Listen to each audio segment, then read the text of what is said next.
you not only now are putting yourself in a position when you do that type of work, you're putting yourself in a position with the seller, the buyer, the other side, your actual, I mean, your reputation and your career on the line. You have a lender, you have an appraiser, like you have so many different people that now are all engulfed into this, and you are taking upon yourself in this transaction to go do this work on the property.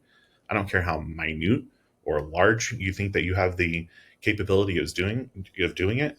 I think it's a big ass no for me. Welcome to the Leading Lane podcast for real estate pros by real estate pros with your hosts, Ashley Frederick and Stephen Birch. If you're looking for an honest, authentic, and raw perspective, you found it. Welcome to the Leading Lane podcast. We've been on a kick for the inspections and whatnot, so we're going to keep it rolling. The big thing in inspections, obviously, there's going to be requests for different types of repairs. So we've seen everything all over the freaking place, as far as something super minute to crazy brand new roofs that don't even need to be replaced whatsoever. So in these inspections, actually, like as a top listing agent that you are, how do you handle them, coordinating, the repairs and making sure that everybody's on the same page, and just kind of give an overview of what that looks like for you? Yeah, I think that it comes with having like the right network. So that comes over time, but I basically have my core group of contractors that I use, whether that's roofers, plumbers, electricians. I think that too, when they get a call from me, they know like it's work and they know that it's probably gonna have to be done in the next week. Right. But I'm lucky that they almost always squeeze me in. So I think that for me, that's part of a seller hiring you as their listing agent, is that you're problem solving for them. Now, every now and then, right, there'll be ones like, oh, yep, I got a plumber friend, they'll take care of it. And I think that always works too. But there's a lot of people like in estates that have never sold, that don't have any contacts, and they feel extremely overwhelmed. So I just had one where, it needed a new roof, it needed plumbing, it needed electrical. She was selling her parents' house, right, was overwhelmed. And I was like, no, like if you're good, like I'll get estimates and I will take care of everything. And I mean, she was literally like, what? You would do that? And I was like, well, I mean, you did hire me as your advisor, so that's what I'll do. Like, you're free to get other ones, but at least this gives us. So I think a lot of times too, people in their head, like think a repair is going to cost $5,000 and maybe it's $750, right? So I've gotten in a habit with a lot of my contractors that I will email them a copy of the inspection and I'll email them a copy of the inspection requests. And a lot of them like don't need to actually go into the property, which I think they appreciate. They can just look at the inspection request and be like, oh yeah, that'll take us half a day. And like, here's an estimate. Same thing. She thought this electrical invoice was going to be like $5,000 and it was a $900 repair, right? So that made it that much easier for us to move forward versus the seller saying, no, I'm not willing to do any repairs because I think it's going to cost $5,000. It only costs $900. So I think it's a matter of having those solid people that you know and trust to do good work. But I do think that, like sellers this isn't what they do every day. So they just feel overwhelmed, feel like offers are going to fall apart. So I do feel like it's on us to help them set those up. So I do that with pretty much everyone, or they'll say like, I have contacts for that and we'll kind of, split it and conquer together. I think one piece of that we talked about is just when maybe agents go a little too far and want to really try to help. And then maybe they start to be like, well, I can fix that for you. Or, I know in your area, VA is a big thing. Here it's scattered, but I have a VA right now that it was actually part of the offer, chipped painting to be done prior to an appraisal. And I've heard some agents that have gone and chipped the paint and painted themselves. So I think that's a whole nother realm of something we should talk about. But I think as far as like the actual guiding the seller in those types, like you're supposed to be the go-to. So you're supposed to be the one that can help set those up. I put a different lockbox on so that the contractors can get in and out of there, all those types of things. So I think it's really just a matter of having that network of people down that you can trust to take care of the business, not take advantage of someone, not use someone that lives an hour away to do the work, those types of things. Good. To me, I look at it like you are you're the project manager, the GC, Mhm. whatever you want to call it, right? Like you oversee the project. You're the delegator. You're making sure everything's being done. You have the oversight and the forecast of everything. So having that network is, I mean, wildly huge. And I think the more that you do, and the more that you create those relationships, even with your vendors, is so important in this industry. But it should not be waiting for the last second to get everything done. It should not be scrounging everything up. And I think that there's a level of professionalism when you actually handle the transaction, like the project manager, especially within that inspection portion and repairs and such. Like it just shows way more value in the reason why somebody is paying you, why the seller is paying the compensation that they have agreed to. Correct. And, it's just wild to me of how you mentioned that agents go and do the work themselves, peeling and chipping paint, like scraping it. Is it that big of a deal? Not at all. Like, I get it. Like, I'm capable of doing it. Am I going to do it? Absolutely not. But I think sometimes that agents don't see that, like, you not only now are putting yourself in a position when you do that type of work, you're putting yourself in a position with the seller, the buyer, the other side, your actual, I mean, your reputation and your career on the line. You have a lender, you have an appraiser, like you have so many different people that now are all engulfed into this, and you are taking upon yourself in this transaction to go do this work on the property. I don't care how minute or large you think that you have the capability of doing it. I think it's a big ass no for me. You should not Mhm. be doing any work on anybody's property. That's not what they hired you for.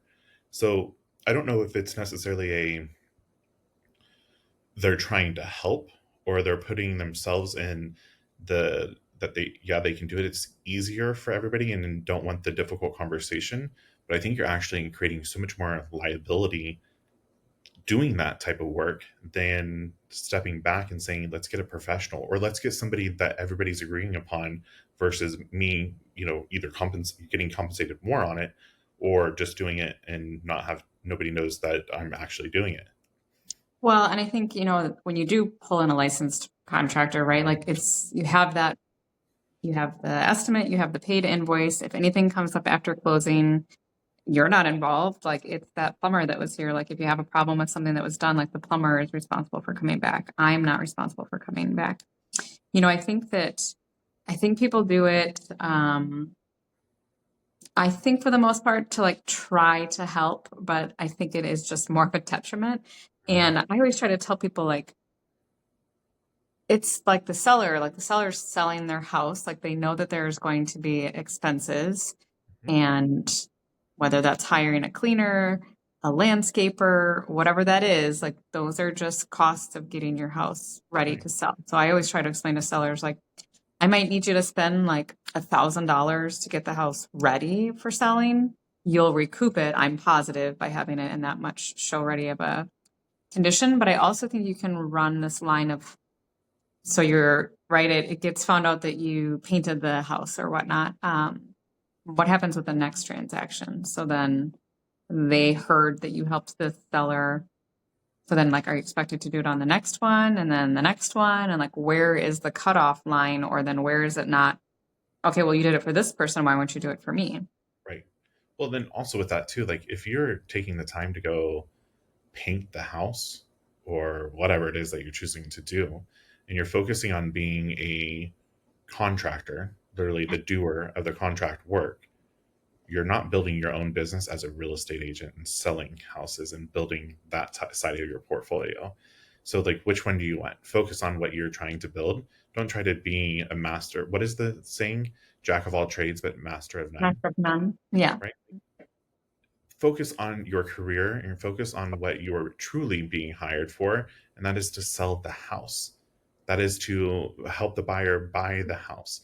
Nowhere in that buyer agency agreement or listing agreement does it say that you have a duty to go over there and work on the house. Actually, in our agreements, it says that we are not the people to go and do the investigation on, I know it's worded way differently, but to go and search for the defects on the property and do the inspections ourselves and those types of things. That is not in our wheelhouse. That is not what we are licensed for.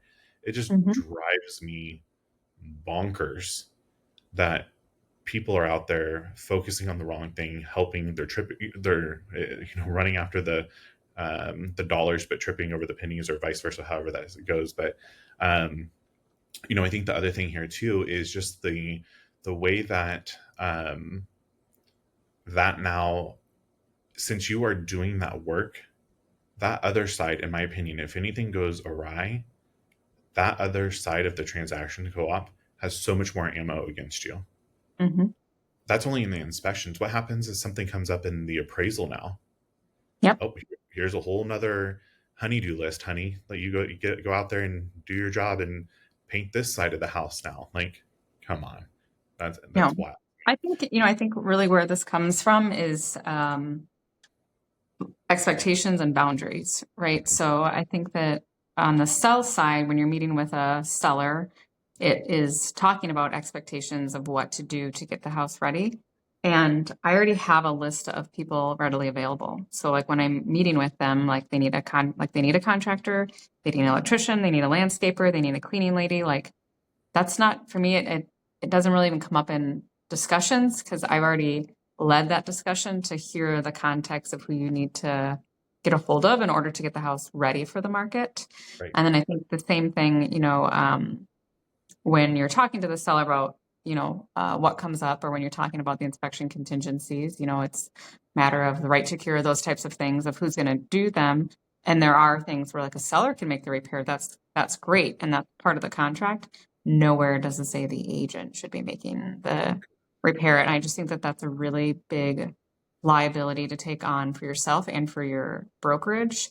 And at the end of the day, like if you have a big picture, like would you want to lose your license over painting something and then it didn't work out? You know what I mean? Like to me, like there are people that will go down that route because we're in a stu-happy world. So whatever you can do to remove yourself from like those intricate details, I think is great. And then on the inspection side, same thing. Like I can refer back to those same contacts that I gave them.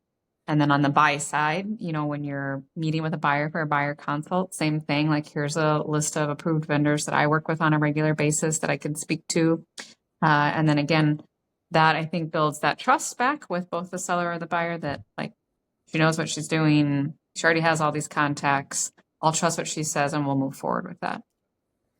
So I know, kind of just spin off on the inspections, I think it's something that I learned very early on is the way that you write your request, write your negotiations. And there's a huge difference between replacing a toilet and repairing a toilet, right? And so it's making sure that you write it out to the exact and what you are looking for. And it even got down into like in our market, by a qualified individual. Well, whose definition is qualified? And you don't need you don't have to have a license to paint. Totally get that. But then making sure, it's by a professional, quality company, provide invoice. And so like you would assume that, I assumed early on, I learned that I should not, because that makes an ass out of you and me. That no, we'll get that invoice. Well, these people will do right. That's not the case. Sometimes people, agents, sellers, whomever, will try to cut every corner to save anything that they possibly can. So when I do my inspections, and I encourage it to make sure that you are extremely specific, exactly what you are, in a bullet point format of it's a yes no request, not a we receive all sorts of inspection requests all the time. That's what are they actually asking here for? We're all over this creates so many issues because then like the seller might repair it the way they thought or interpreted it, and then you get to the final walkthrough and it's not what they meant. So again, like clarification. But I think you're right. Like a lot of ours is licensed electrician to do the following, licensed plumber to do the following. I prefer, which a lot of agents don't do, for also the more clarification, is I'll reference page 16, number 2, right? Or I'll have someone that just puts in like a amendment, GFCIs to be replaced. Like, what GFCIs are we replacing, right? So I just literally go down like page by page, bullet by bullet in it. So there are no questions. Plus, it's so much easier when you do hand it to a contractor. They know exactly what they're doing because they can literally look at page 16, item number 2, and make that repair. And then typically on home request or even on the appraisal compliances, typically there are photos that are referencing whatever it's referring, right? So being able to constantly go back to, you're eliminating any sort of confusion or as much confusion as you possibly can. And I think that for you in negotiation power, like taking those extra, to me, those are little steps. You're already looking at the paperwork. Why not put the page and the line number or whatever else it is for the reference points on there so that you don't have to run into that hurdle. Clear is kind. Clear is kind. Unclear is unkind. Absolutely. Right? Yeah. So then going into this too, as far as like on the appraisal compliances, what is your opinion? Whose responsibility when there's an appraisal and there are compliance? Whose responsibility is it to complete those compliance work? So we normally treat it as it is. So it's kind of twofold. I say it's the buyer's responsibility because it is the buyer's loan type that is requiring that repair. So an example might be VA, they require chipped painting, right? But on a conventional loan, if buyer had a conventional loan, the conventional loan would not require chipped painting. So I typically, I like to explain that to buyers. A lot of agents do not explain that to buyers. So then when it comes to it, they automatically think that the seller is going to do that. So I will say that for the most part, as long as the buyers are prepped, they're prepared for it. It's in those situations where an agent did not explain that to a buyer, and then we get into those dicey terms.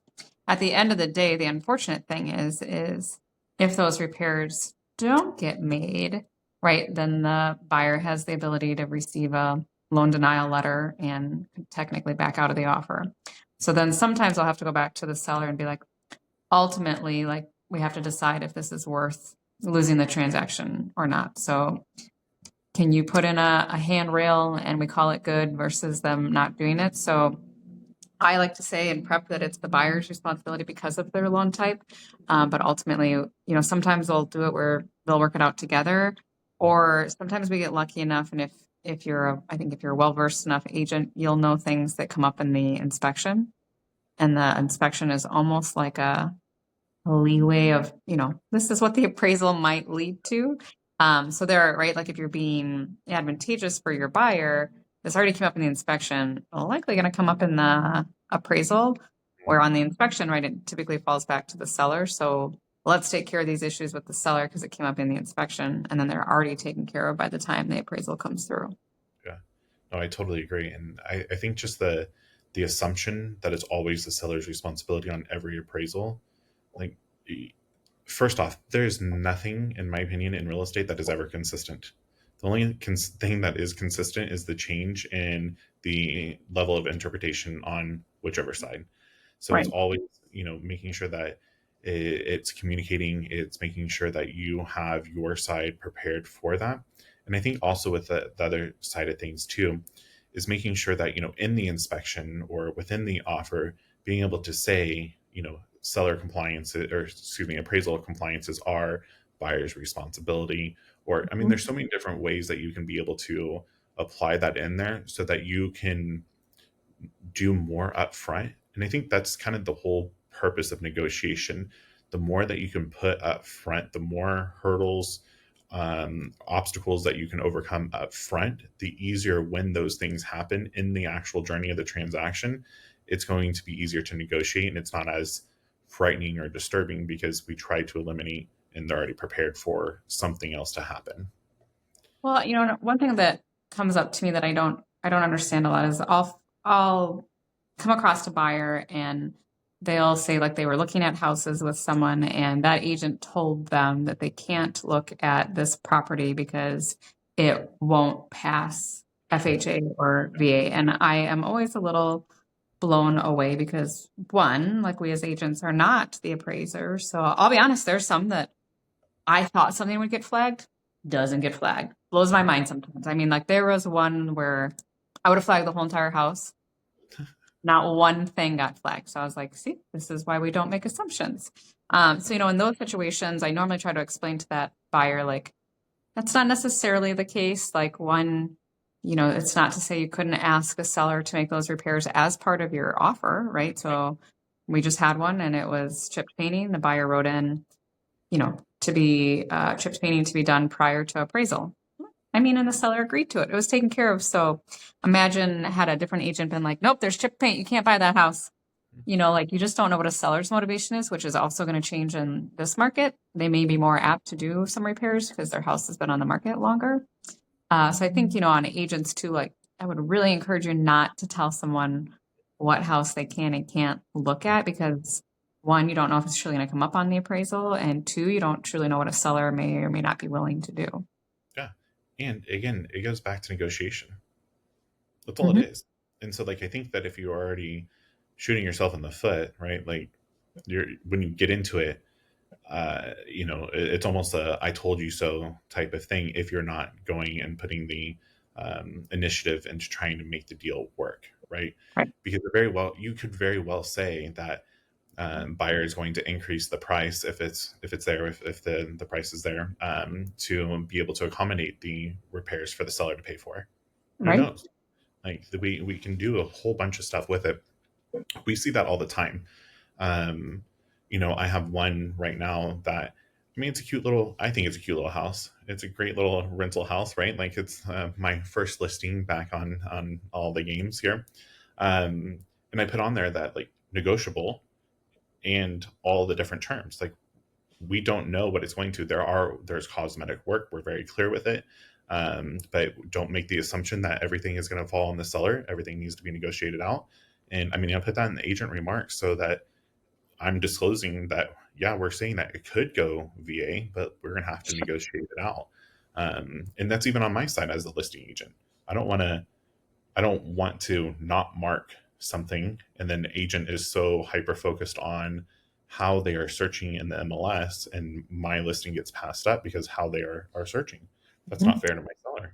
Well, and it's not to say like on the flip note, like there are some properties that will not pass. Right. Like, like there is, like I had one that there was legitimately like mold everywhere, like everywhere. So, even a conventional loan underwriting wasn't willing to surpass those. Right. So I acknowledged like will not pass normal. Even people wrote conventional loans. And then I'd be like, did you talk to the lender?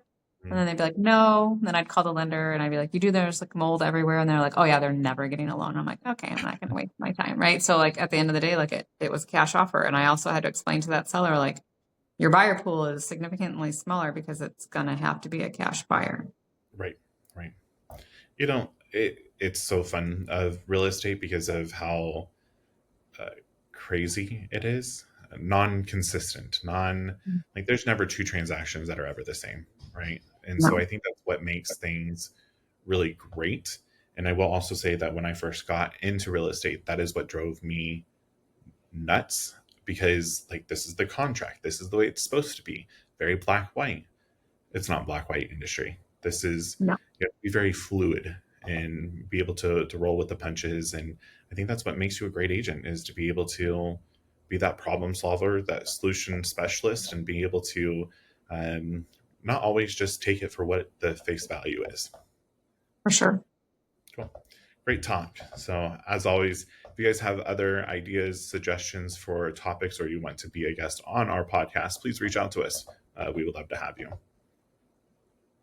If you've enjoyed today's episode, please like, subscribe, and share with others. Stay connected for more genuine insights and strategies to boost your real estate career on Facebook or check out our website. We'll see you next time.